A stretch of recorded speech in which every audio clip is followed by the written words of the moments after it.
자, 이제 그 주택 단지부터 한번 보도록 하겠습니다.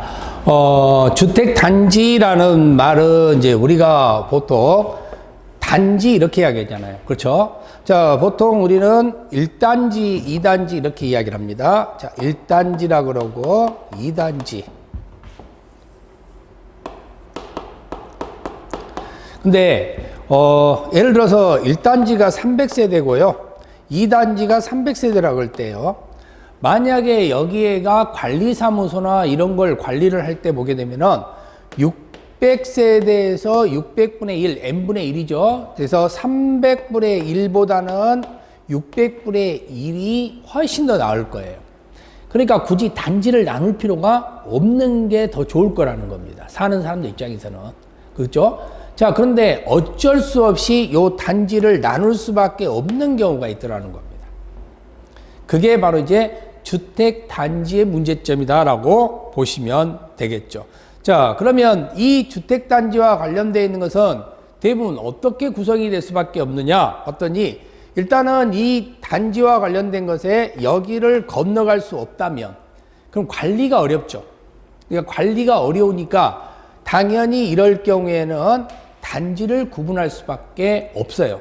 그러니까 만약 여기가 철길이 놓여 있다든가 아니면 여기는 뭐 고속도로로 돼 있다든가, 그렇죠? 그러면 이런 철길이나 고속도로 같으면은 넘어가지를 못하겠죠? 그리고 국도 같은 경우는 차가 막 다니면은 막 뛰어가야 되잖아. 그렇죠? 차 오는 거 안 오는 걸 봐가지고 이런 국도, 이런 것들은 안 된다. 그러면 결국은 넘어갈 수 있는데 편안하게 넘어갈 수 있는 부분들, 이런 부분들에 대해서만은 단지를 구분하지 않을 것 아니냐. 그래서 도로라든가 이런 걸 나눌 때 기준이 뭔 게 8도 21 이상입니다. 그래서 도시형 우리가 그 도시 예정도로가 있죠. 그죠? 도시 예정도로와 관련됐을 때는 8m 이상.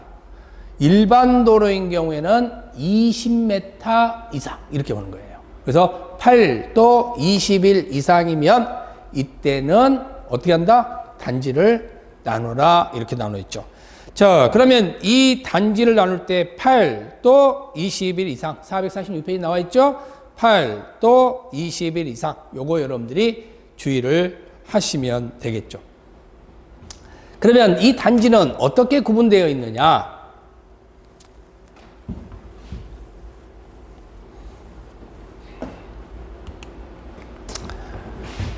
주택은 부속 토지를 포함해서 됩니다. 그렇죠? 자, 그러면서 부대시설하고 복리시설로 나눠진 거야. 자, 그럼 부대시설이라는 걸 뭘 부대시설이라고 하느냐? 우리가 살아가는데 꼭 있어야 될 시설입니다. 그렇죠? 자, 여기서 447페이지에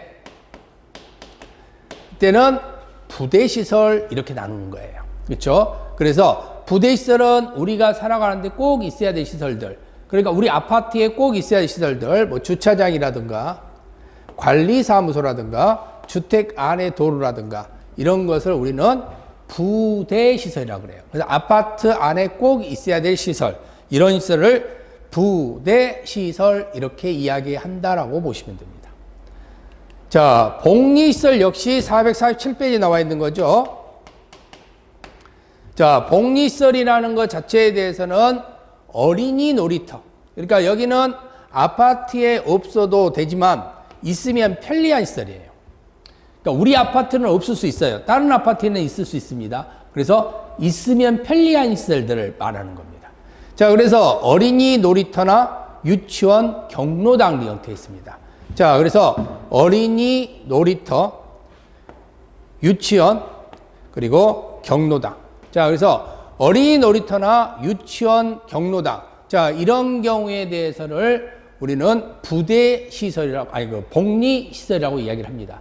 그런 부대시설하고 복리시설을 판단할 때는 부대시설인 경우는 아파트에 꼭 있어야 될 시설들만 모아 있는 거. 이게 부대시설이에요.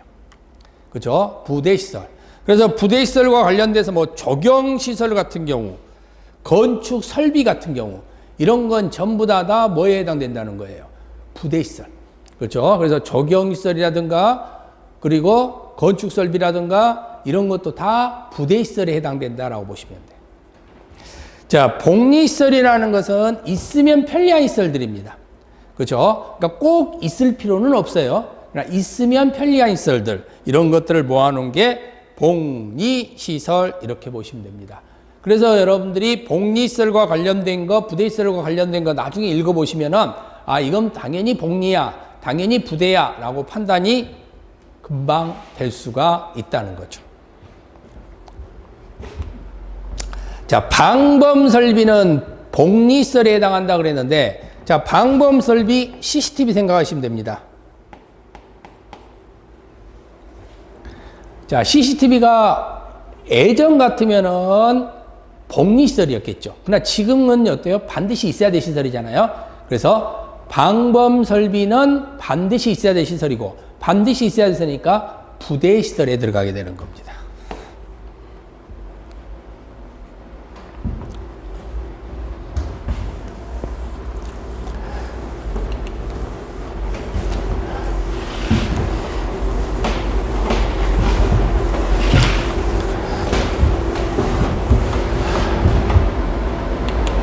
자, 기관시설, 간선시설이라는 말이 나와요. 기관시설, 간선시설인데, 자, 우리가 말하는 이 기관시설이라는 형태하고 간선시설이라는 형태가 있는데요. 자, 기관이니 간설이니 둘 다 똑같아요. 똑같은 시설인데 단지 뭐가 있냐면, 기관시설은 그냥 선이 필요한 것들입니다. 그러니까 혼자는 절대 있을 수 없는 것들, 선이 필요한 것들이에요. 자, 그런데 그걸 연결시켜주는 것이 곧 선이 되는 겁니다. 자, 그러면 A가 있고 B가 있어. 그럼 A하고 B는 기관시설이야. 왜? 선이 필요한 거거든. 근데 여기 둘을 선을 연결시켜줘, 이거. 요 선이 간선시설이야. 그러면 이 선이라는 것 자체는 연결이라는 말이 나오는 거죠. 자, 그래서 보시면은 연결해야 된 상하수도, 가스시설, 통신시설, 지역난방시설, 이런 것들은 다 기관시설입니다. 근데 주택단지 안에 기관시설을 주택단지 밖의 기관시설로 연결시킨대요. 연결. 자, 연결이라는 단어가 있으면은 그때 비로소 뭐가 돼버리는 거예요? 간선시설이 되는 겁니다. 자, 여러분들 448페이지 보시면은요, 거기에가 기관시설과 간선시설이 있는데, 간선시설은, 간선이라는 말에는 반드시 뒤에 연결이라는 두 글자가 나와 있어요. 그렇죠? 그래서 연결시키는 시설, 연결, 이 말이 나와요. 연결이 없다, 기관시설, 연결이 있다, 간선시설. 자, 이것만 비교 잘 하실 줄 알면 되겠죠.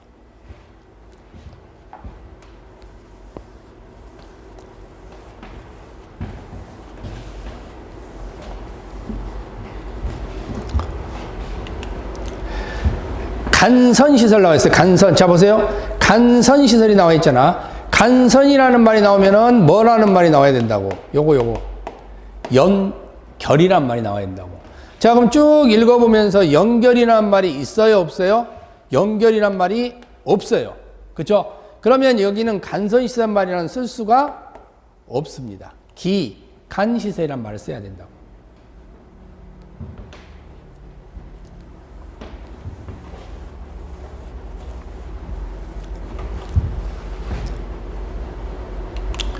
자, 공구라는 말이 나옵니다. 공구. 자, 공구라는 말은 뭐냐면, 여기에가 공사를 진행하면은, 자, A 공구가 있고 B 공구가 있을 거예요. 그러면 1번 A 공구 공사하고 2번 B 공구 공사하겠죠? 자, 그때 공구가 되려면은, 이제 공구는 모두도 몇 세대 이상은 되어야 우리가 공구라고 이야기할 수 있느냐 봤더니, 바로 300세대 이상은 돼야 된다는 겁니다. 자, 그러면 한마디로 하나의 공구가 되려면 얼마 이상은 돼야 된다는 소리예요. 300 이상은 돼야 된다고. 그럼 또 여기도 하나의 공구가 되려면 어떻게 해야 돼요? 300 이상은 돼야 된다고. 그렇죠? 그러면 만약에 500이라면 500이면 하나의 공구가 되겠죠. 근데 이걸 500을 둘로 나누려면 하나의 공구가 되려면 300과 그리고 200으로 나눠야 되는데 200은 공구가 안 돼. 그러니까 이건 나눌 수가 없는 거야. 그 모대도 300 이상은 되어야, 한쪽이 300 이상은 되어야 비로소 우리는 분할이라는 게 가능한 거예요. 그러려면 여기가 300 이상이 돼야 되고 여기가 300 이상이 돼야 되니까 600 이상은 되어야 뭐 할 수 있다는 거예요. 분할이 가능하다는 겁니다. 알겠죠? 분할. 그래서 분할 시에는 600 이상 이렇게 나오는 겁니다.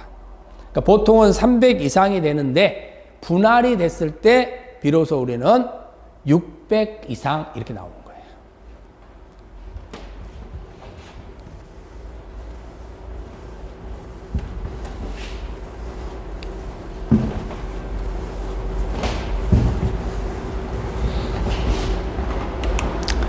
자, 그러면 공구란 하나의 주택단지에서 둘 이상으로 구분되는 1단의 구역으로서 공구별 세대수가 200세대 이상으로 돼야 된다고 나오는데요. 잘 보세요. 공구라는 말이 나오면은 반드시 얼마 이상이 나와야 돼요? 300. 근데 만약에 분할이라는 말이 나온다 그러면 얼마 이상이 나와야 돼요? 600세대 이상. 아시겠죠? 그래서 600세대란 말이 나와야 분할이란 말이 나오고 그냥 공구가 나왔다 그러면 300 나오면 돼요. 여기는 분할이란 말이 없으니까 300이란 말이 나오면 된다는 뜻입니다.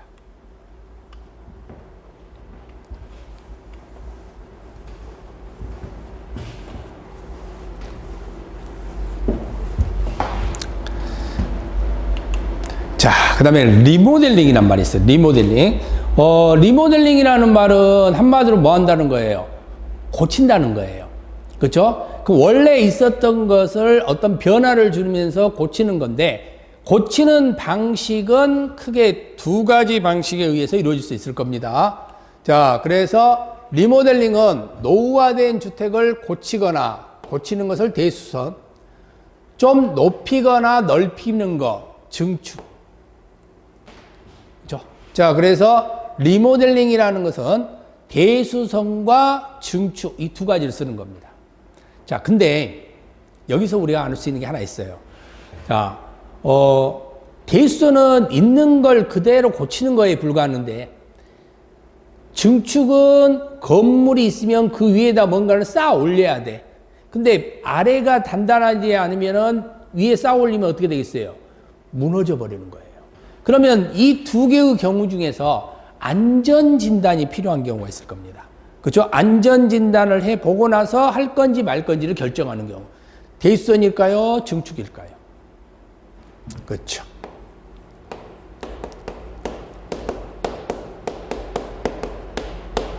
이게 증축의 형태가 되는 겁니다. 그래서 증축은 안전진단이라는 게 필요하다라고 판단을 하시면 돼요. 자, 여러분들이 449페이지 보시면은요, 거기에 리모델링이란 말이 나오고, 대수선이라는 말과 나오고, 증축이라는 형태의 말이 나와 있을 텐데, 보통 증축은 아무 때나 무조건 증축을 허용해 주는 게 아니라, 사용검사를 받고 15년이에요. 그러니까 15년이 지나면은 증축이라는 걸 허용을 해 줍니다. 그럼 대수선인 경우에 대해서는 그보다는 연도가 조금 줄어들어요. 그게 10년입니다. 그죠? 그래서 대수선인 경우에는 10년, 증축인 경우에는 15년.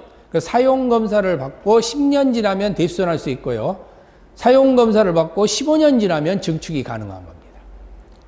자, 근데요, 이때 이 증축과 관련되어 있는 부분에 대해서는 무조건적으로 몇 층까지 허용을 해주느냐 여부가 있는데, 마지막에 보시면 세대수 증가형 리모델링 나와 있죠. 자, 이때 기업번 보시면 15층 이상은 3개 층까지, 14층 이하는 2개 층까지입니다. 그렇죠? 그래서 15층 이상은 3개 층까지, 14층 이하는 2개 층까지만은 증축이라는 걸 할 수가 있다. 근데 이 증축과 관련되어 있는 부분에서는 안전진단이라는 게 필요하더라, 이렇게 보시면 돼요.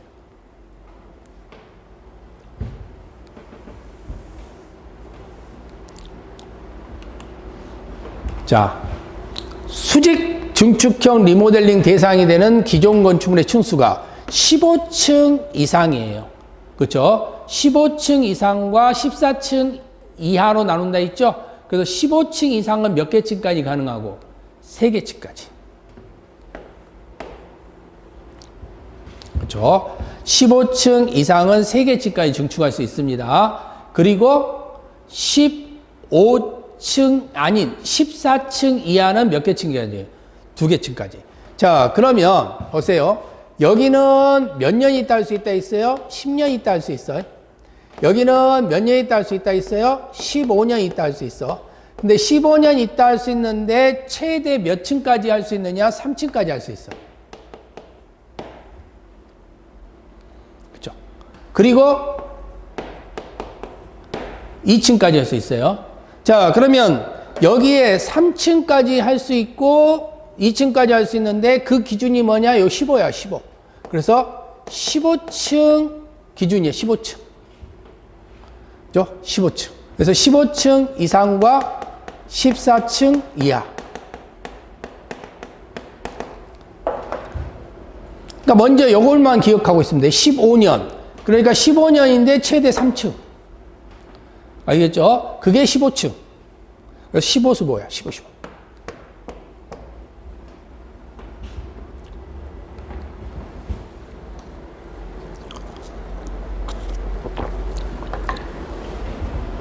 이렇게 기억을 해놔야 되죠.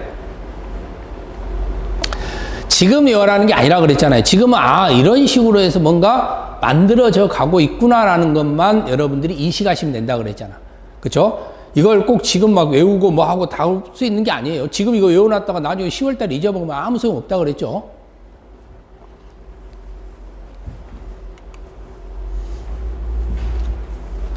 그러니까 딱 뭔가 방법이 있다. 그러니까 이걸 어떻게 문제를 풀 수 있을 방법이 있을 수 있다. 이렇게 하면 가능하다, 나중에. 이제 이런 걸 여러분들이 지금부터 상기시키면서 보는 거예요.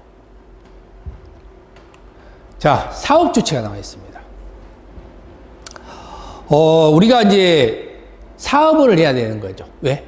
30개 이상의 형태에서 사업을 해야 되는데, 자, 근데 우리 이제 이 사업 주체와 관련돼서 문제될 수 있는 경우가 첫 번째가 주택을 건설하려면 사업 주체가 존재한다는 겁니다. 자, 450페이지 보시면 이제 사업 주체가 나오는데요. 자, 주택 건설 사업을 시행하는 자인데, 자, 시행하는 사람은 두 종류가 나올 겁니다. 첫 번째는 공, 두 번째는 사. 그렇죠? 그러니까 사업이라는 것을 시행하는 사람이 사업 주체예요. 근데 그 사업 주체는 두 종류가 될 거예요. 공과 사. 자, 근데 여기서 믿을 수 없는 사람은 누구야?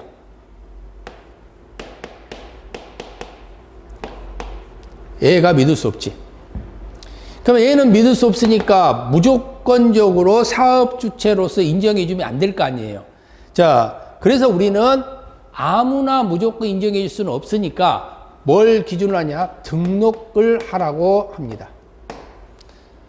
자, 그래서 민간인은 믿을 수가 없으니까 뭐 해라? 등록해라. 공은 믿을 수 있으니까 뭐 할 필요 없다? 이때는 등록할 필요가 없다. 이 결론이 나오는 거지. 자, 그러면 민간인은 믿을 수 없으니까 등록을 해야 되는데 그 등록이라는 것 자체, 요 등록이라는 것 자체에서 문제가 이제 발생하는 거야. 그러면 등록은 어떻게 형태에서 등록이라는 게 이루어질 것이냐? 자, 일단 등록의 기준을 한번 보겠습니다. 기출력 문제세요. 한국토지주택공사가 연간 10만 제곱미터 이상의 대지 조성을 시행하려는 경우 대지 조성 사업에 등록을 해라 라고 되어 있습니다. 자, 뭔 말인지는 모르지만 뭐 하라 그랬어요? 등록을 하라 그랬어요. 누가? 공사가. 자, 공사가 등록한다. 말이 됩니까? 안 되잖아. 그러니까 틀렸지. 그렇죠? 자, 그래서 우리는 이 등록이라는 형태가 되려면은 20개 이상, 그 다음에 여기서 10,000제곱미터 이상, 대지조성, 주택건설,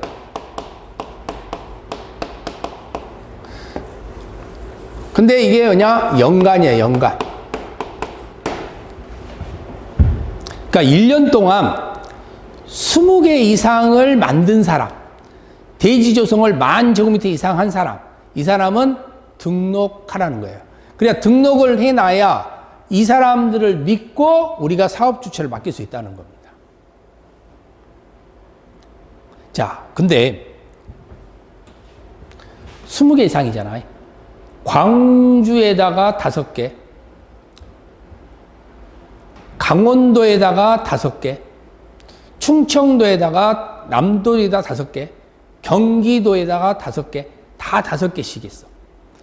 1년 동안. 그럼 딱 20개야. 근데 지역으로 간다면은 20개가 안 되잖아. 그죠? 강원도 20개 안 돼. 광주에 20개 안 돼. 그러면 20개 안 되면 등록할 수 없게 돼버리는 거예요. 자, 그러면 각각의 시도지사한테 등록한다 그러면은 당연히 여기에서 등록을 할 수 없는데, 만약에 나라에다 등록한다고 생각해 보세요. 그러면 광주 5개, 강원도도 5개, 충청남도도 5개, 경기도도 5개, 20개인데 대한민국에다 20개야. 그럼 등록 대상이 돼버리잖아. 자, 그럼 누구한테 등록할 것이냐? 등록을 누구한테 할 것이냐에 따라서 달라져 버리는 겁니다. 근데 등록은 국토교통부 장관한테 하는 거야.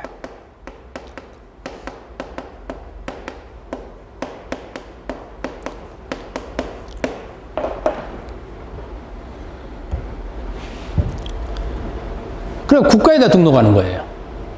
그죠? 그러니까 국토교통부 장관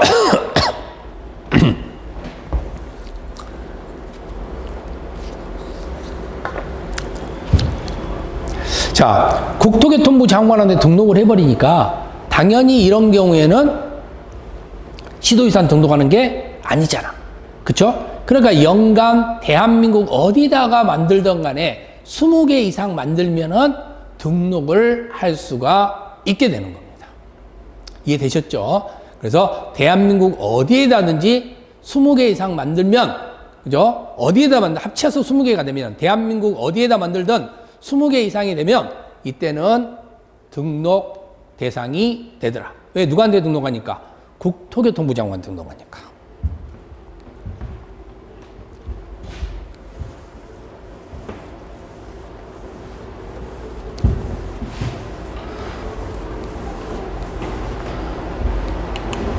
자, 그럼 등록사업자가 주택건설 능력을 국가에 등록하는 사업자예요. 자, 그러면 국가나 공사는 빼고, 국가 똘마니는 등록할 필요 없죠. 믿을 수 없으므로 등록을 시키는 겁니다. 그래서 등록은 누구한테 한다? 국토교통부 장관한테 등록한다. 이렇게 보시면 돼요. 그렇죠? 국토교통부 장관한테 등록한다. 자, 그러면 이제 우리가 여기서 이런 부분들 하나 볼 수 있어요. 자, 이 문제를 풀기 전에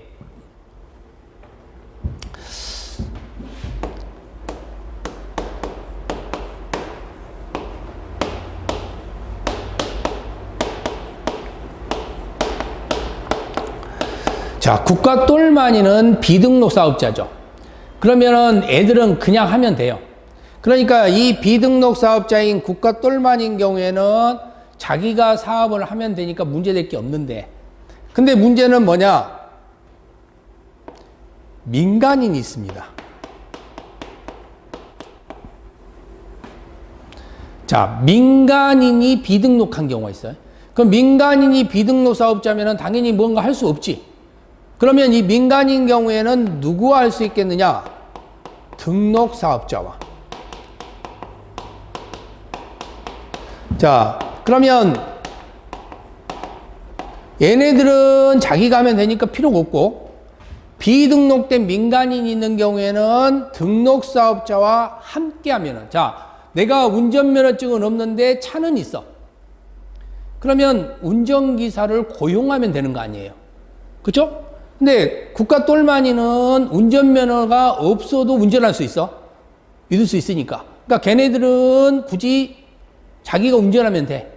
그죠? 고용할 필요 없어. 근데 민간인은 못 믿어. 그러니까 민간인은 당연히 차는 있는데, 그런데 운전면허증이 없어. 그러면 누구를 고용하면 된다? 그렇죠. 운전할 수 있는 사람을 고용을 하면 된다는 거예요. 자, 그러면 이때 이 등록사업자를 고용하면 되는 거예요. 누가? 민간인이. 근데 그 민간인은 세 종류가 있습니다. 첫 번째는 토지 소유자.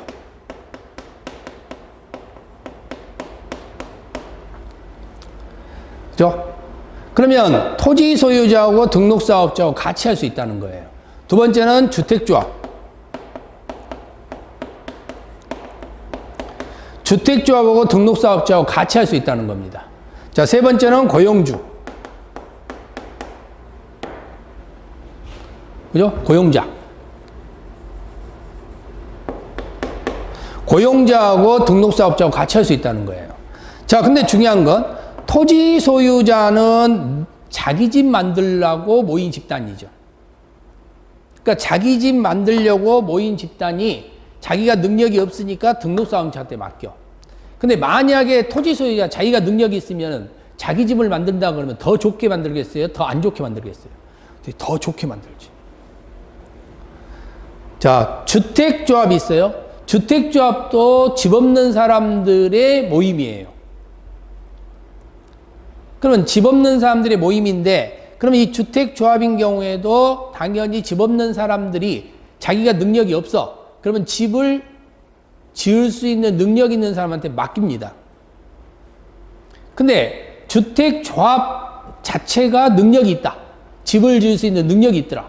그러면 더 좋은 집 만들겠어요? 더 안 좋은 집 만들겠어요? 더 좋은 집 만들지. 자, 고용자가 있어. 자, 고용자가 능력이 없어. 근데 우리 직원들을 위해서 집을 만들어야 돼. 근데 고용자가 능력이 없으니까 능력 있는 사람한테 맡겨. 자, 그러면은 문제될 거 없잖아요. 근데 고용자가 능력이 있어. 그럼 고용자가 능력이 있으면은 우리 직원들을 위해서 집을 지어줄 때, 자, 좋은 재료로 좋게 해서 집을 만들어서 우리 직원들한테 집을 만들어 주겠어요? 대충 지어가지고 결국은 자기는 안 사니까 직원들 사니까 그냥 대충 방음도 그냥 철조만 대고 이런 집을 만들겠어요? 어떻게 만들겠어? 당연히 대충 만들지. 그러니까 법도 그걸 알고 있는 거예요. 얘 둘은, 그죠? 얘 둘은 자기가 능력이 있으면 더 좋게 만들어. 자기 거 만드니까. 그러니까 여기는 임의적 문제가 생기는 거예요. 그죠? 그러니까 여기는 임의적 공동사업을 하는 겁니다. 사업 주체가 되는 건데. 근데 고용자는 자기가 능력이 있으면 오히려 더 안 좋아. 그러니까 여기는 능력이 있든 없든 고용자는 무조건 능력 있는 사람한테 맡겨라. 그래서 이게 필요적이 되는 거예요.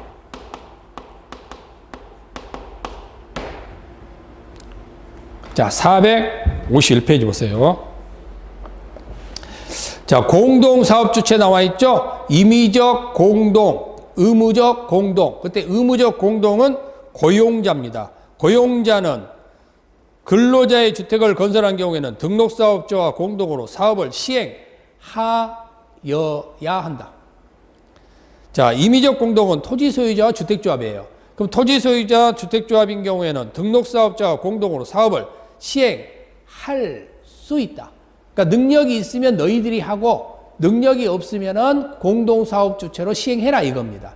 근데 고용자인 경우는 능력이 있어도, 너가 능력이 있어도 너는 집 엉망으로 만들 걸 아니까 무조건 능력 있는 사람한테 맡겨라 이 소리예요.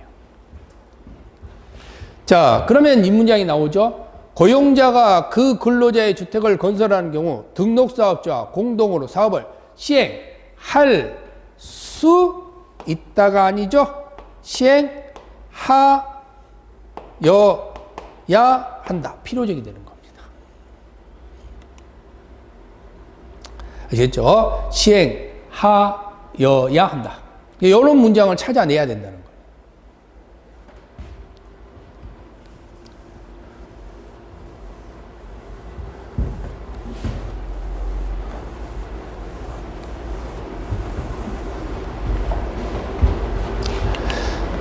이제 주택조합이 나와 있어요. 주택조합. 우리가 주택조합 그러면 주택조합은 크게 주택을 마련하거나 리모델링을 원하는 구성원이 만든 조합이에요. 그때 주택을 마련할 때 집 없는 사람들의 모임이 지역주택조합과 직장주택조합입니다. 자, 집은 있어. 근데 리모델링 하는 거. 집주인의 모임이겠죠? 집주인의 모임이 리모델링 주택조합이에요. 자, 그래서 여기는 무주택자고요.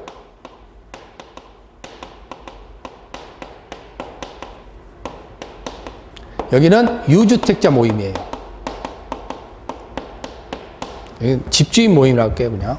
유주택자보다는.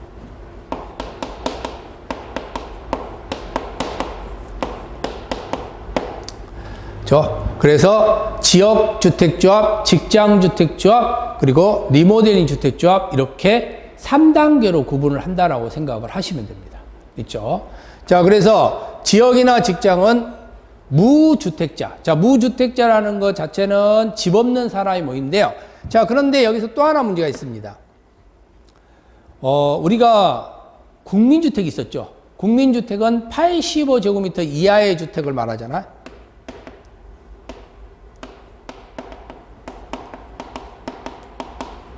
근데 85제곱미터 이하의 주택을 한 채 소유하고 있으면 그러면 그보다 더 큰 집을 가질 수 없게 돼버려요. 근데 더 큰 집 갖고 싶잖아. 그래서 85제곱미터 이하의 주택은 무주택자나 똑같이 보는 겁니다. 그 대신 엄마도 85제곱미터 갖고 있고 아빠도 85제곱미터 갖고 있으면 두 개 팔아갖고 하나 하면 되는 거잖아. 그렇죠? 자, 그러니까 이런 경우가 아니고 85제곱미터 이하의 한 채. 그래서 이 사람들은 지역과 직장 주택조합원이 될 수 있습니다. 자, 리모델링인 경우에는 오직 누구만 될 수 있어요? 집주인만. 아시겠죠? 오직 집주인들만 될 수가 있습니다. 아시겠죠? 자, 그래서 바로 이게 주택조합과 관련된 이야기다. 이렇게 보시면 됩니다.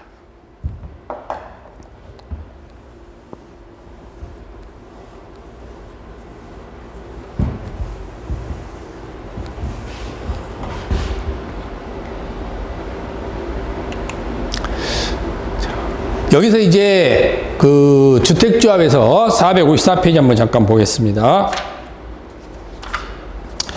자, 주택조합 나와 있죠? 지역이 있고, 직장이 있고, 리모델링이 있는데, 지역은 같은 지역에 사는 사람이 있을 것이고, 직장은 같은 직장에 다니는 사람 중일 거고, 리모델링은 같은 집주인들의 모임이 될 겁니다. 자, 그리고 나서 조합원의 자격이 나와 있습니다. 455페이지에. 자, 그 다음에 이때 이 조합원과 관련되어 있는 부분들이 전제가 되면은 그러면 이제 뭘 해야 되냐? 조합이 설립을 해야 되겠죠. 461페이지 가보시면 조합의 설립이 나와요. 자, 그때 우리는 이 조합을 설립하려면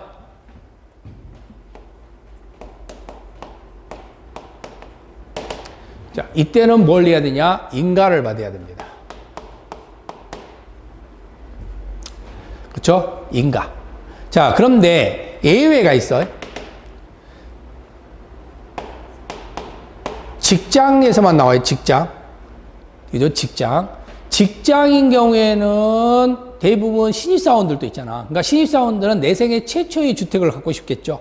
그래서 직장인데 85제곱미터 이하. 국민주택 규모죠? 자, 이걸 짓겠다는 모임이 있어. 그러니까 국민주택, 집은 하나도 없으니까 그냥 국민주택이라도 누가 지어준다면 얼마나 고맙겠어요. 그래서 국민주택 규모만 지어줘도 고마운 거니까 자, 이걸 짓겠다는 모임은 어떤 분이었냐? 이때는 신고만 해도 된다는 겁니다. 원래는 인가를 받아야 돼. 조합을 결성하려면 인가를 받아야 되니까 당연히 결성 자체가 쉽지는 않아요. 그런데 직장인 경우에서 국민주택 공급받고자 할 때는 그때는 경미한 경우로서 신고만 해도 된다 이 뜻입니다. 자, 그래서 그러면 이제 밑에 문제 보시면은 국민주택을 공급받기 위하여 직장주택조합을 설립하려는 자는 관할 시장군수구청장의 인가를 받아야 된다. 인가가 아니라 뭐가 된다고요? 신고. 알겠죠? 신고. 그러니까 이런 문장을 좀 조심하시면 돼. 그래서 인가를 받아야 된다가 아니라 신고를 하면 되더라. 이렇게 보시면 돼요. 아시겠죠? 신고.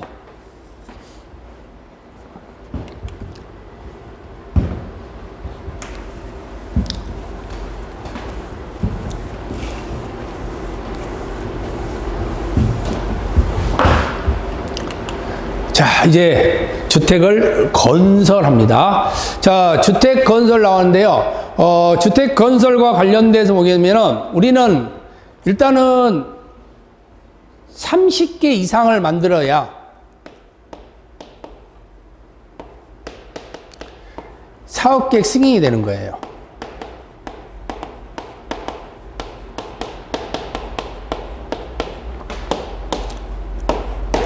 그렇죠? 30개 이상을 만들려면 사업계 승인을 받아야 되는데, 근데 이 30개 이상 만드는 이 사업계 승인을 받으려는 사람은 어디서 뽑아야 되느냐? 당연히 등록 사업자.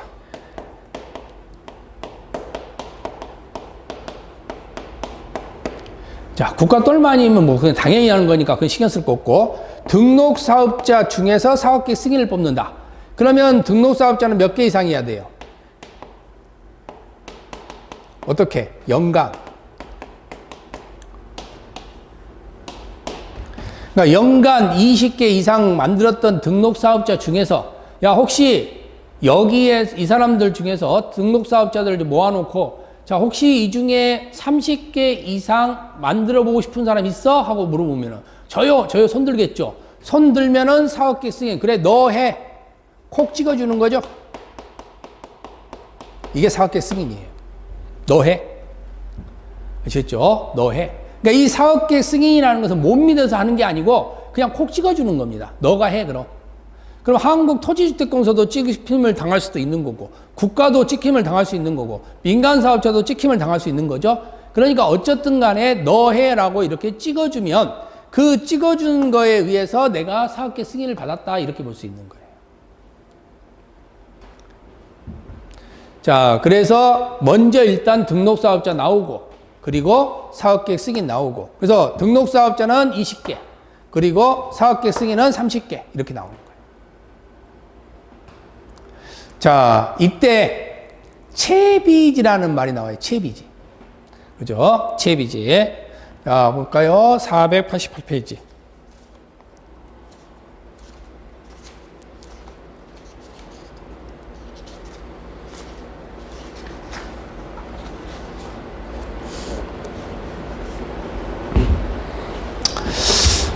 우리가 보통 땅이 이렇게 생겼어. 그러면 이제 뭔가 주택을 건설해야 되겠죠. 자, 주택을 건설하려고 하니까 여기다 이렇게 땅을 이제 이렇게 반듯하게 만듭니다. 땅을 받아다가. 그렇죠? 자, 그리고 나서 원래는 이게 A 땅, 이게 B 땅, 이게 C 땅, 이게 D 땅이야. 그럼 나머지 여기는 땅이 아니었잖아. 그럼 여기는 이제 새롭게 뭔 거예요? 개척을 한 거지. 그죠? 국가의 땅을 새롭게 이제 개척을 했겠죠? 그래서 아무 주인도 없는 땅, 어찌보면 국가 땅이죠. 그냥 주인 없는 땅이니까. 자, 이렇게 해서 반듯하게 만드는 거예요. 자, 그 다음에 이걸 이렇게 나눠야 되겠죠?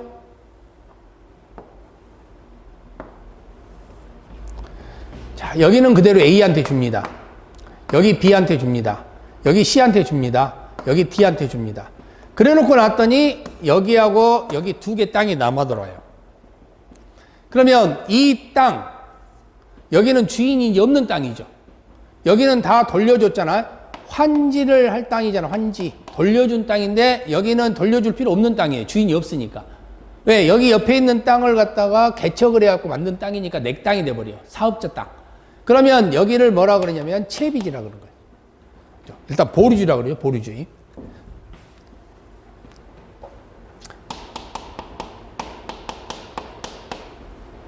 그런데 이 중에 여기 있는 땅 사업을 하느라고 땅 메꾸고 뭐하고 그럼 돈이 들어갔어요? 안 들어갔어요? 돈 들어갔잖아. 그러면 그 돈 들어간 것을 메꿔야 될 거 아니야. 그쵸? 그러면 여기에서 요만큼의 땅을 경비를 충당하는 겁니다. 그동안 여기서 썼던 돈. 자, 이걸 우리는 뭐라 그런다? 채비지라고 하는 거예요. 그렇죠? 이걸 채비지. 그래서 결국은 환지를 하고 남은 땅을 보류지라고 그러는데, 이 보류지 중에서 여기에서 은행 돈도 갚고 우리가 여기서 썼던 돈, 빚도 갚고 하는 그 비용으로 땅을 쓰는 겁니다. 이것을 우리는 뭐라 그런다? 채비지. 자, 그래서 공공기관 등의 토지 구획 정리 사업 후 소유권자에게 토지를 환지하고 돌려주고 난 후에 남은 토지가 보류주. 자, 경비에 충당하기 위한 토지. 이걸 뭐라 그런다? 채비지. 이렇게 얘기하는 거예요. 채비지.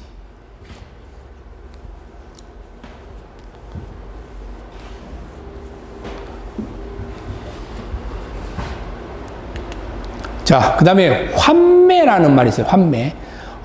국가 등이 건설 사업 주체에게 싸게 땅을 팔아요.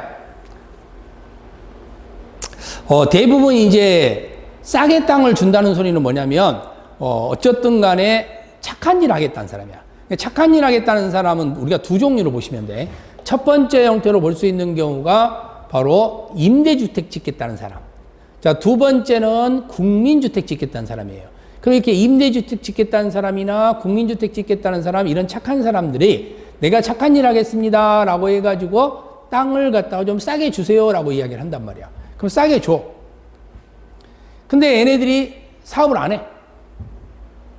그럼 사업을 안 하고 있다가 그러면 내가 싸게 샀을 거 아니야. 100원짜리 땅을 한 60원에 샀어. 근데 결국은 사업을 안 하고 계속 버티다 보면은 이제 국가가 잊어먹을 때쯤 되면 그때 이 땅을 갖다가 120원, 130원에 팔아먹어요. 그러니까 이렇게 할 수 있단 말이에요. 그러니까 이런 걸 방지하기 위해서 어느 정도 사업을 안 하면, 그렇죠? 어느 정도 사업을 안 하면 그때는 뭘 해버리느냐? 이것을 갖다 땅을 다시 60원에 사버리는 겁니다. 그걸 우리는 뭐라 그러냐면 환매라 그래요. 다시 판 금액으로 땅을 사들이는 겁니다.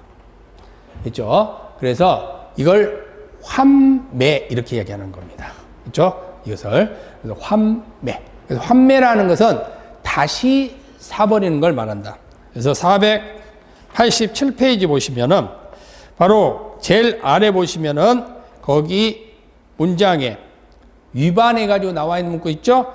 국가나 지방자치단체는 국가 또는 지방자치단의 토지를 매수하거나 임차한 자가 그 매수일 또는 임차일로부터 2년 이내에 국민주택 규모의 주택이나 주택조합의 건설을 하지 아니하거나 그 주택을 건설하기 위해 대지조성사업을 시행하지 아니한 경우에는 환매하거나 임대계약을 취소할 수 있다. 자, 요거 하나 여러분들 보세요. 취소할 수 있다. 밑줄 쳐보세요. 앞으로 우리 주택법에서요, 취소가 나오면은 99%가 할 수 있답니다. 하여야 한다는 딱 한 번밖에 안 나와요. 알겠죠? 하여야 한다는 한 번밖에 안 나오고, 나머지는 다 할 수 있다야.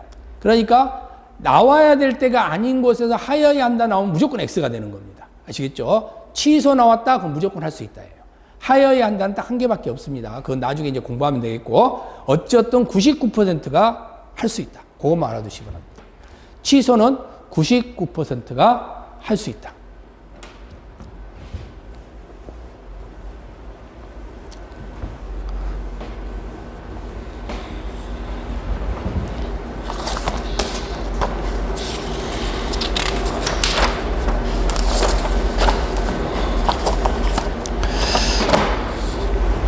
자, 이렇게 해서 여러분들이 이제 주택 건설과 관련된 부분을 해놨고요. 자, 그러면 이제 여기 문제 한번 볼까요? 채비지의 매각을 요구한 경우에 그 양도 가격은 원칙적으로 조성원가로 해야 된다. 이렇게 문제가 나와 있죠? 자, 이 부분 하나 잠깐 보겠습니다. 자, 우리가 매각이라는 전제에서 판단될 수 있는 부분인데요. 매각과 관련되어 있는 부분이 이제 조성학과와 관련되어 있는 부분과고인데, 488페이지 보시면은 양도 가격하고 나와 있을 거예요. 자, 우리가 보통 지금 여기 봐보세요. 지금 이 땅이 지금 현재 이제 새롭게 땅으로 부각이 됐겠죠. 그러면 여기 있는 요 땅 가격을 한번 생각해 보세요. 땅 가격을. 여기는 이제 새로운 땅 가격이니까 옛날 가격이 아니잖아.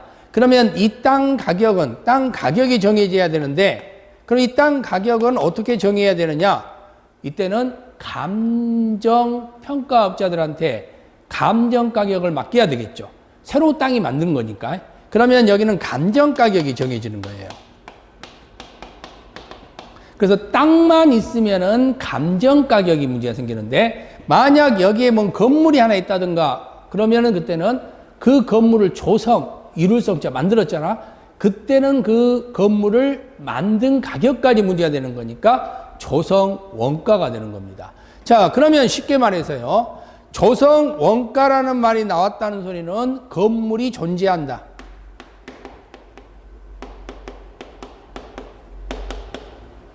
만약에 건물이 존재하지 않으면 그때는 감정가격, 땅만 있으면은 감정가격으로 간다. 그래서 땅만 있으면 감정가격, 그리고 건물이 존재하면 조성원가입니다. 그러면 지금 현재 이 문제를 읽을 때 채비지의 매각을 요구한 경우 그 양도 가격은 이렇게 나왔는데, 여기는 건물이 존재합니까 안 합니까?